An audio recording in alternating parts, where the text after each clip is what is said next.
Welcome back to 1903 Spring Roll. Apologies about the lighting. Today's video is on helmets.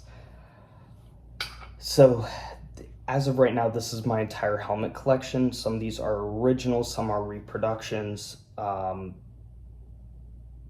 Some are, I don't even know how to describe it. Anyways, starting, and we're going to go in rough chronological order. So, starting off, we have a Mark I helmet. This was issued to British Commonwealth / Imperial troops and Americans during the war, during the Great War. This is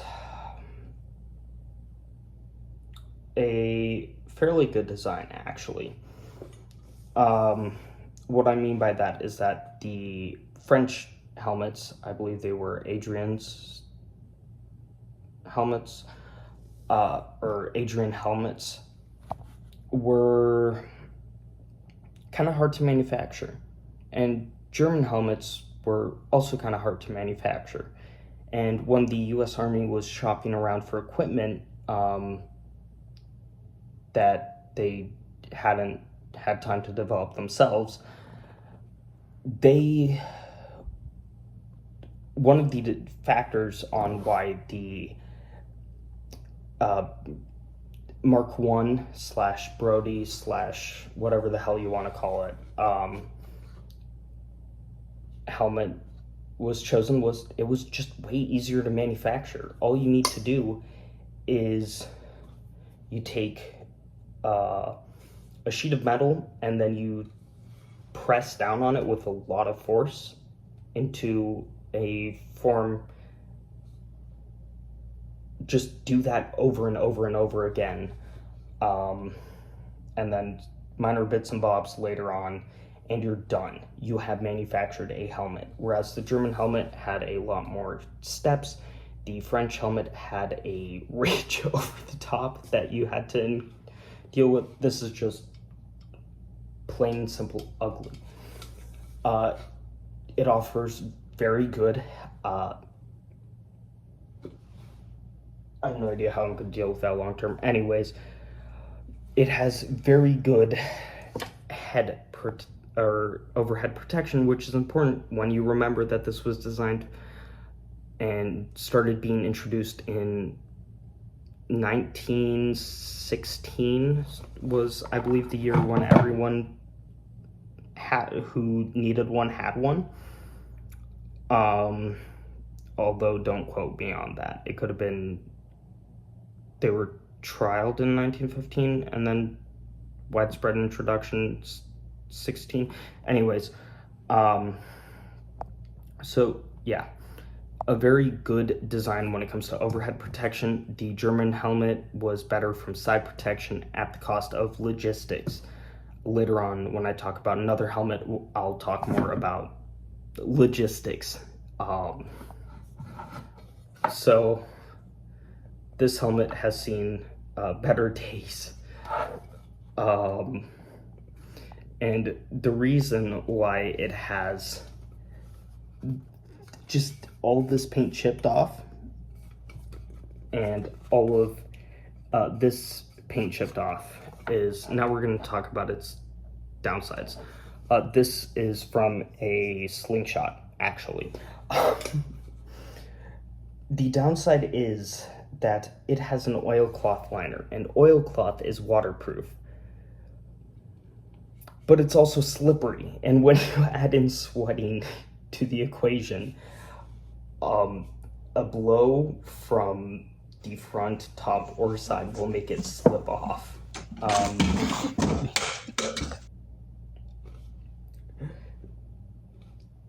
So, the other issue is the chin strap is leather. This is, how do I say this?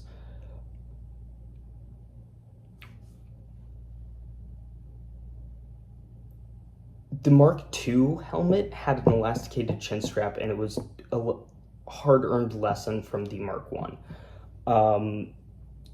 The issue that they had with the Mark 1 was that the chin strap was supposed to be worn something like this for comfort or with gas masks or what have you. Wasn't uncommon to be worn here or along the flatter portion of the shell. If you had your chin strap worn like so underneath your jaw and you got buried by an explosion from a shell, cave-in, what have you, and you were getting dug out, hopefully one of the first things that they dug out was your head so that way you could breathe. If you wore it like this, they would pull. It was not uncommon for the helmet to get pulled up with a lot of force because you're trying to save your pal who is underground, and you just want to use a lot of force to get him out. But you're putting that force directly upwards on your pal's neck and breaking it. An unfortunate amount of soldiers died that way, which is why they learned when they were making the Marks 2, 3, and 4.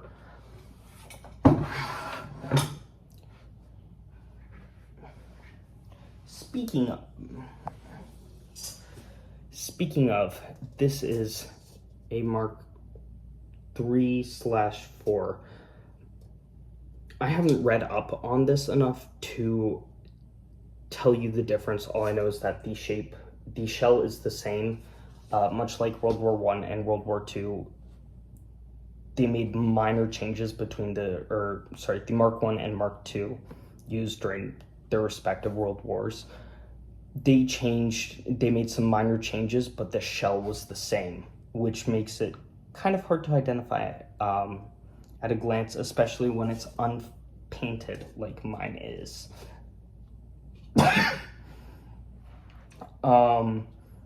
Minor differences to the liner.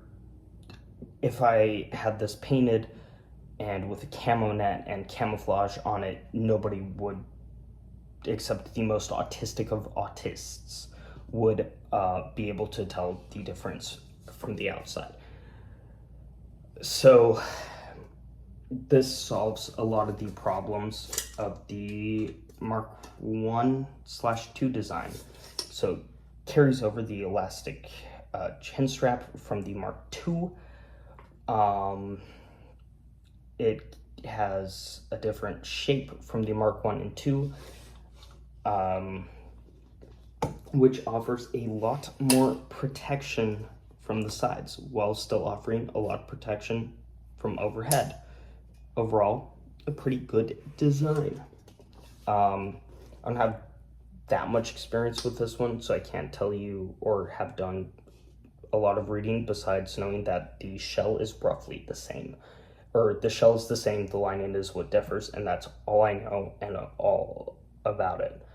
I bought it for the British Army gear straight from Tesco video. And this is a very good design. Unfortunately, this is not me being nationalistic in any way. There's just a better design available.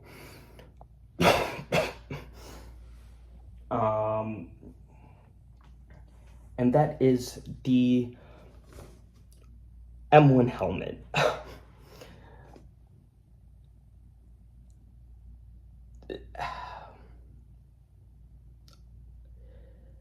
How do I say this? The most ringing endorsement I have for the M1 helmet is that I don't usually buy duplicates of gear unless one thing is so worn out or I have a very good reason to have two, or it's commonly used. And I very rarely break that rule. I have two M1 helmets in my collection, and I only have 4 helmets in my collection as a whole. So it's good. Anyways, here's sort of a World War II styled one. The chin strap, I'll talk about it later. Medic insignia, because I had it painted in preparation for a reenactment event where a friend and I would be representing medics. We didn't actually end up going though. Very disappointing. But anyways, what makes the M1 helmet so great? Well, the Mark 1 and 2 helmets had different sized liners. I don't know anything about French helmets. German helmets had different size liners and different size shells, and were harder to manufacture shells.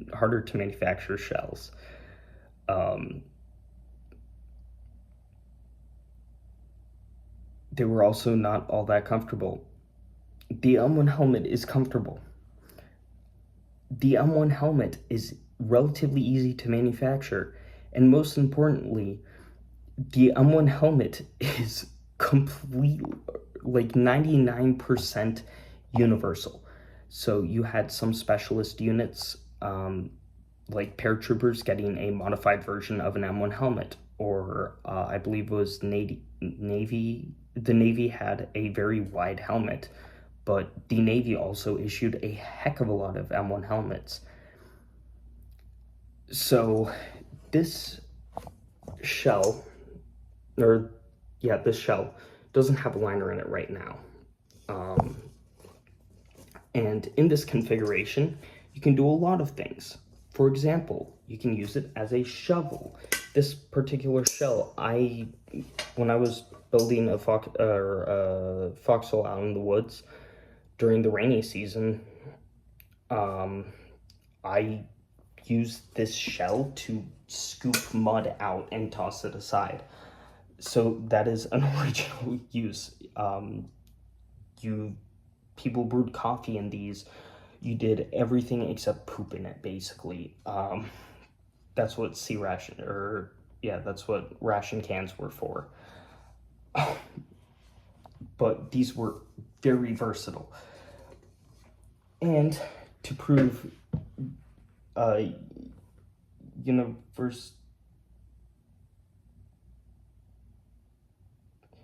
how universal they are, this is a post-war liner. It is Belgian. This is American. And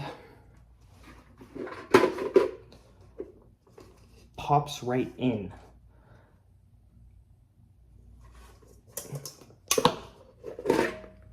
Take it out. Before I get any further, I got reminded of something. I wanted to talk about chin straps because it comes relevant before we get to the next helmet. When I talked about the Mark 1 helmet, British Mark 1, not American M1, I talked about neck breaking. And during World War II, there was a very common, I wouldn't call it a misconception, it was just widely held belief. Don't know if it's accurate or not, and I don't intend to test it, that the chin strap would, because of the design, it would break your neck if you got caught in a blast or what have you. So a lot of men wore it unbuckled. Now, in the post-war, things changed. The M1 helmet got exported to a lot of countries that had either been occupied or just wanted to... they just needed to re-equip for whatever reason. And this included a lot of countries in Europe, including Belgium. So the next helmet on our list is, and last entry, is a Belgian M1. This actually has, from a previous take, a World War II original liner on the inside of it, where it doesn't quite fit all of the way correctly, but it does fit. And you are due for a cleaning. Anyways, put the shell back in, or the liner back into the shell. This liner is not in great shape, and I will have to replace it at some point, or repair it. But that's the M1, the Belgian M1, the American M1, the British Mark 1 and Mark 3/4, I'm not really sure.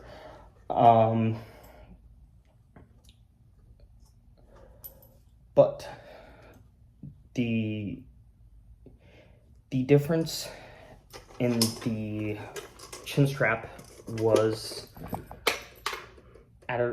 so during or immediately afterwards, it's been a while since I've researched this. This is a video more of me showing my collection than anything else, and talking a little bit about them. The myth was so widespread that they changed the design of the buckle. So, the chin strap buckle. So now it requires, I'm too tired to get it right, but it requires some finagling to get it buckled to this little nub here, and then the hooks from the old design. And then, to give you an idea, this style is just a lot simpler. 2 hooks and pull, and that's it.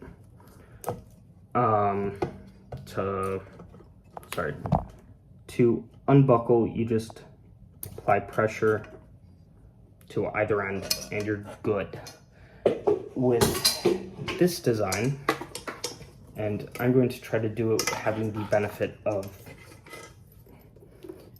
being able to see myself do it. I have to get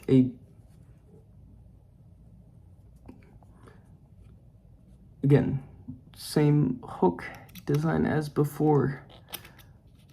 I have to jiggle it around a little bit and get it adjusted a little bit more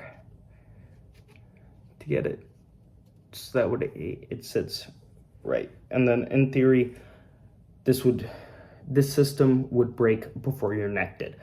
Again, I'm not going to test that. So yeah, that's going to be the video on helmets.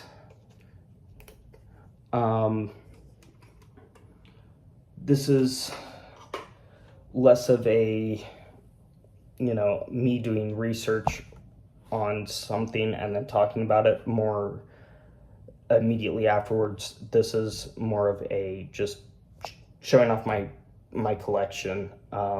If you like this style of video, let me know. I now have most of my collection concentrated again, which is nice instead of being spread out across 2 continents. So yeah, thank you so much for watching and have a nice day.